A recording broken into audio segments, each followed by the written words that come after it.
welcome to our Cucina Rustica. My name is Pino de Cerbo, and as always, this is my mom, Filomena di Cerbo. Today is a lazy Sunday afternoon. We want something to put into the oven and slow roast for a few hours while we make some really nice cookies. It's a day of being at home, making cookies, and letting that oven do all the work, and we're going to make a fantastic dish with lots of depth of flavor. Mom, tell them what we're making. Facciamo lo stracotto oggi, buonissimo. Oh, it's buonissimo. The stracotto is Italian pot roast that's slowly braised in the oven. It's fantastic. You're going to want to eat this.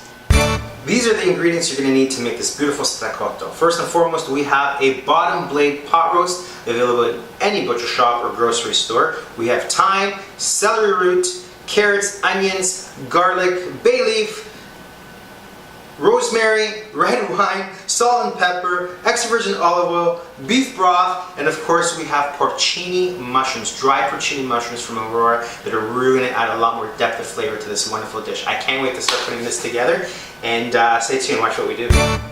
Okay, so the first step in this recipe is to rehydrate our dried porcini mushrooms, and all you need is some boiling water. Fill up the bowl with boiling water, and anywhere from 15 to 20 minutes. Now, while these are rehydrating, it's time to season our bottom blade roast here. So this is a pot roast. Important step here is to let it sit out of the fridge for about half an hour, because if it's too cold, it's not going to cook evenly. So you really want to take out, especially a big piece of meat like this, take it out of the fridge at least half an hour before you start searing it. So we want lots of salt and pepper on here. I patted it nice and dry. It's been at room temperature for about half an hour. Lots of salt. Now, this might look like a lot of salt because it is, but that's a big piece of meat. And once you're cooking it for so long, you really do need a lot of seasoning to hold up for all those long hours of cooking. Okay, so lots of pepper. Yeah, pepper. There you go. No, what did you say? Yes, please. So when we do that, we're going to put some more salt on this guy. Lots of coarse salt. And I really like the coarse salt on this one because it really makes a nice crust when we sear it. Okay, lots of pepper. Lots of pepper. Lots of salt. Pat it down, roll it around. Alright, the fun part, we have to sear this meat, and this is where you really create a lot of flavor. We need a pot, a heavy bottom pot with a nice tight fitting lid. We're going to get it on medium heat, get the pot nice and hot. We're going to add olive oil to this. Put some olive oil there, just a thin layer in the bottom. And then here's your meat. Now the bottom blade pot roast is always tied with some twine to keep it together. Leave it there. It helps keep the meat nice and tight, and it cooks evenly. So nice and hot pot. And this is the sound you're going to want to hear. You need to sear this on medium heat for at least 10 minutes because you really want a nice crust on that meat. So the only chance you get to add that flavor is now. 10 minutes. Now I got it torn, just another 10 minutes. And you gotta see the crust that it's gonna form.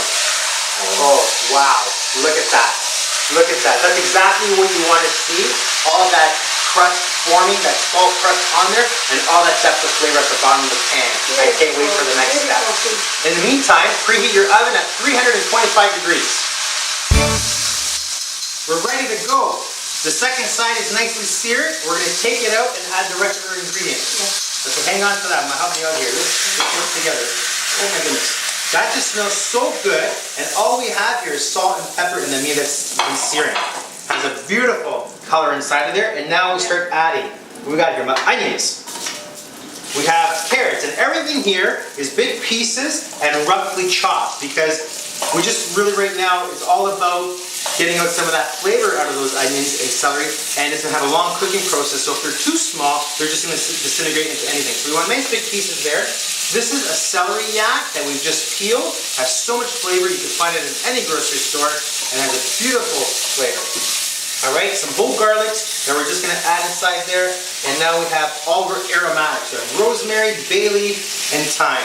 Give it a quick stir, a pinch of salt, just to help take out some of that moisture, and some pepper. Okay, Ma, how does that look? Good. That looks really good. We're going to add a drop of extra virgin olive oil if the pan looks a little bit dry at the end, and this will help the cooking process. And now, the fun part. We're going to add our red wine to this. This is homemade red wine, but any medium body to full body wine will do. Get it all into the pot. You don't want to waste any, which I just did.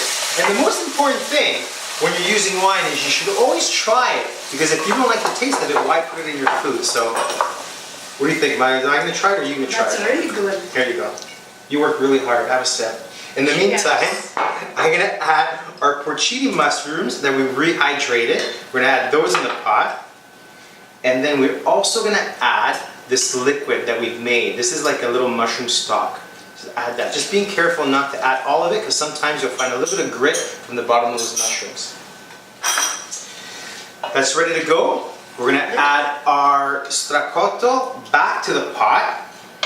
Get it in nice and tightly there. And any of those juices that are left in the plate, get that in there. And finally, just some beef stock just to top it up. And you want some liquid in here. You're going to fill up the pot about a third of the way. Okay? So some beef stock in there. And we're going to work to get this nice and snug inside. So, get it in there, push some things around, and now this is ready for the oven. The oven is at 325 degrees, and we're going to cook this for 2.5 hours on the bottom third of your oven. So good. Can't wait. In the meantime, let's go make some cookies. So our stracotto is all nestled in there with that liquid about half of the way up the pot, a third to half of the way up. We have all of our beautiful aromatics all around there. The next step is, what's the next step? Just take close and put in the oven for 2.5 hours. That's it. In 2.5 hours, there's That's lots ready. of time to make cookies and drink wine. Okay, it's ready to go. Ready to go. Let's take a look at it. Oh my goodness. It just smells absolutely gorgeous. I wish I could say this is one of those dishes you put in the oven and forget about it, but in reality, I've been thinking about it every single minute, and finally the time has come. You can see how beautifully brown and charred that is on top, and inside, oh my goodness, it's just so soft and succulent. This is going to fall apart, and that's exactly what we want to do. I'm going to take this out of the pot, and what we're going to do is we're going to shred it. Oh, yes. You can see it's so hard even to pick up because this is all ready to fall apart. So into a big bowl, we'll take off the string. Look at that, already falling apart. We're going to shred this the best we can with a couple of forks. Oh my goodness, look at that, look at that. And after I shred this all up with the fork, I'm going to use some of these juices inside. I'm going to strain it and pour the juices on top. Wait what we do next. Ma?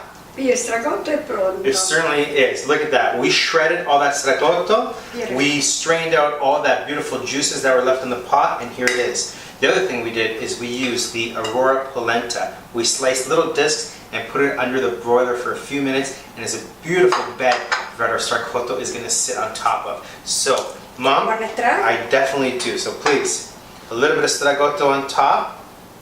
Gorgeous. I'm going to finish it with a little bit of extra virgin olive oil. And what I have here is like a grimolata, which is just coarsely chopped up parsley, a little bit of grated lemon zest, and a little bit of grated garlic, which is going to give it a real bang. And I'm going to just put it all because I love that. Folks, look at that. Oh my goodness. I can't wait to try it. That meat. The labor of love right here, Mommy. Dalla nostra cucina rustica, buon appetito, Pino.